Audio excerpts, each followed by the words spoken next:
blinking green light on your T-Mobile hotspot usually means it's connected to the T-Mobile network but struggling to transmit data effectively. This can stem from a weak signal reaching your data cap or temporary software glitches. If you see a connected light but have no internet access, your hotspot is linked to your devices but can't reach the internet, often due to APN misconfiguration or network authentication issues. A solid green light typically means full connectivity and normal operation.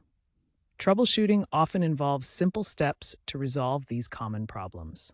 Start by checking your signal strength and ensuring you have at least 2 to 3 bars. Restart your device by unplugging it for 30 seconds, then plugging it back in. This fixes many temporary issues. Verify your data usage in the T-Mobile app or Hotspot's web interface, usually 192.6.8.0.1, to rule out data overages. Ensure your hotspot's firmware is up to date via the app or web portal. If problems persist, try removing and reinserting the SIM card. As a last resort, perform a factory reset by holding the reset button for 10 to 15 seconds. Backup configurations first, as this erases settings.